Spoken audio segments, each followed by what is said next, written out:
Assalamualaikum warahmatullahi wabarakatuh. Salam sejahtera bagi kita semua. Yang terhormat Bapak Imam Muhtarom, SS Hum, selaku dosen pembimbing pada mata kuliah Sejarah Sastra Indonesia, serta teman-teman yang saya banggakan. Puji syukur marilah kita panjatkan kepada Tuhan Yang Maha Esa, yang mana atas rahmat berupa kesehatan sehingga kita bisa berkumpul dalam Zoom kali ini. Adapun topik yang akan kita bicarakan mengenai sejarah sastra masa Pujaga Baru, tahun 1933 sampai 1942. Sebelumnya izinkan saya untuk memperkenalkan anggota kelompok 2. Yang pertama itu ada Anissa Amalia Suwarsono, yang kedua ada Fadel Ramansah, yang ketiga itu saya sendiri Ina Septiani, dan yang terakhir Yuni Pelyanti Parapat. Baik, kita mulai penyajian materi yang akan disampaikan oleh Fadel Ramansah sebagai pemateri 1. Kepada Fadel Ramansah, saya persilakan. Peristiwa sastra pada masa Pujangga Baru. Asal mula Pujangga Baru sebagai satu fenomena kebudayaan dapat ditelusuri ke belakang pada organisasi-organisasi kebudayaan kaum muda nasionalis daerah-daerah pada awal abad ke-20 di Indonesia. Yang diantaranya organisasi tersebut yaitu Jongjapa yang dibentuk pada tahun 1915 di bawah pengayoman Budi Utomo, bertujuan menyelenggarakan dan mengembangkan kesadaran serta pengertian kaum muda terpelajar Jawa akan warisan kebudayaan Jawa. Baik, selanjutnya.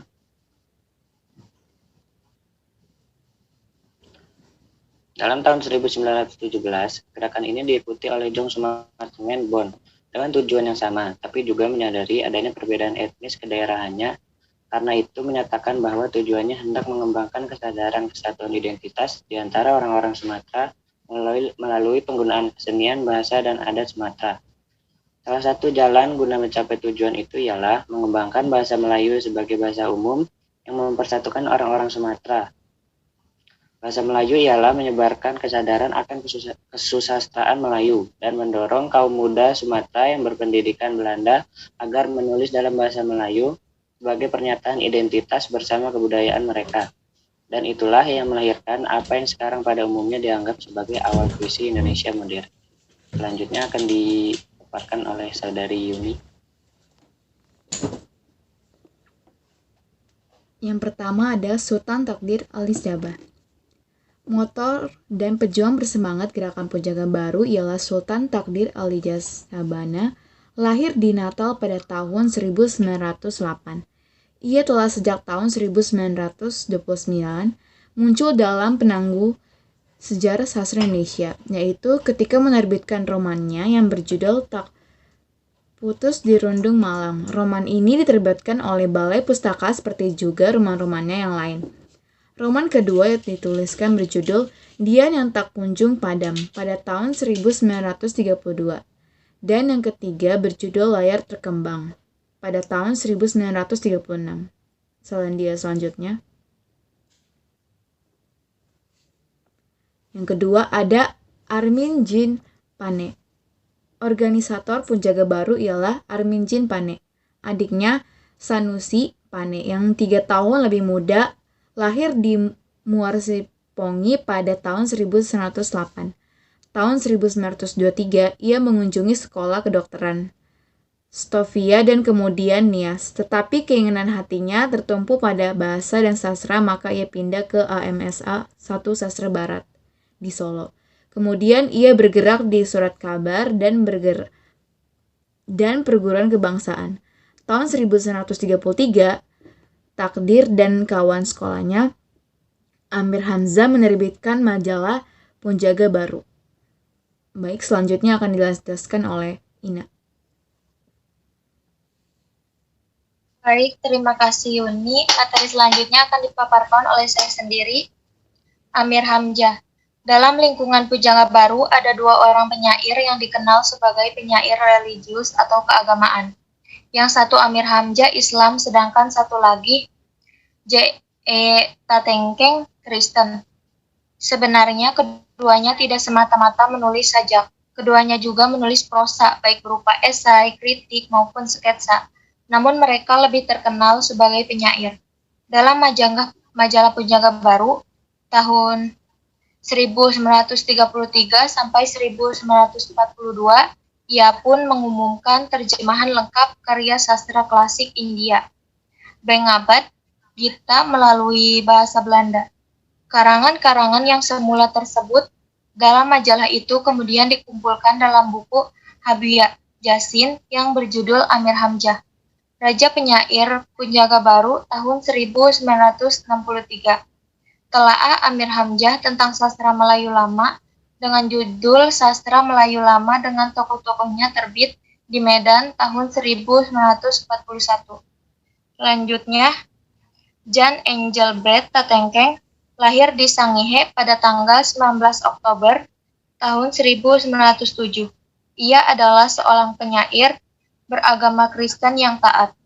Bahkan ketika anaknya meninggal selagi bayi, ia segera menganggapnya sebagai kehendak Tuhan yang dihadapinya dengan hati yang merasa dihibur pula olehnya.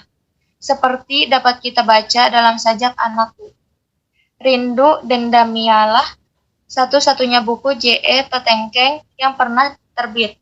Tapi sebenarnya masih banyak lagi buah tangannya yang masih berserakan dalam berbagai majalah, terutama dalam majalah Pujangga Baru. Selanjutnya akan dibacakan oleh Anissa Amalia. Baik, saya akan melanjutkan materi yang telah disampaikan oleh Ina sebelumnya. Yang kelima ada Asmara Hadi dan penyair-penyair Pujangga Baru. Di antara para penyair yang sajak-sajaknya sering dimuat dalam majalah Pujangga Baru, yang sesungguhnya menulis sajak yang jumlahnya lebih dari cukup untuk dibukukan tetapi tidak mereka lakukan. Di antaranya ialah Asmara Hadi yang sering mempergunakan nama samarannya HR atau IP AM Daengyalah atau nama samarannya AM Tahir, Mozasa atau nama samarannya Muhammad Zain Saidi, MR Dajoh, dan lain-lainnya. Sajak-sajak Asmara Hadi yang nama sebenarnya Abdul Hadi lahir di Bengkulu pada tahun 1914. Salah satunya berjudul Ku Ingat Padamu, Pujangga Baru 1937. Kemudian keenam ada para pengarang wanita. Para pengarang wanita Indonesia jumlahnya tidak banyak, apalagi pada masa sebelum perang. Yang paling terkenal dan paling penting ialah Selasi atau Seleguri. Keduanya nama samarannya Mariamin yang lahir di Talu, Sumatera Barat pada tahun 1909, yang menulis 2 buah roman dan sajak-sajak. Pengarang wanita lain yang juga mengarang roman ialah Hamidah yang konon merupakan nama samarannya Fatimah Delais pada tahun 1914 sampai dengan 1953 yang pernah namanya tercantum pada sebagai pembantu majalah Pujangga Baru dari Palembang. Roman yang ditulisnya hanya sebuah berjudul Kehilangan Mestika pada tahun 1935. Sekian dari saya kembalikan kepada moderator. Baik, saya akan membacakan kesimpulan. Kesimpulan Angkatan Pujangga Baru muncul sebagai reaksi atas banyaknya sensor yang dilakukan oleh Balai Pustaka terhadap karya tulis sastrawan pada masa tersebut, terutama terhadap karya sastra yang menyangkut rasa nasionalisme dan kesadaran kebangsaan. Pujangga Baru pada mulanya hanyalah nama sebuah majalah bahasa dan sastra yang mulai diterbitkan pada bulan Juli 1933. Nama majalah inilah yang kemudian dipakai untuk menamai segolongan pujangga muda. Kita patut berterima kasih kepada para pelopor majalah Pujangga Baru, karena mereka telah menggunakan bahasa Indonesia di media massa untuk melaksanakan amanat Sumpah Pemuda tahun 1928. Hal ini membuat masyarakat pribumi makin akrab dengan bahasa persatuan tanah air sendiri.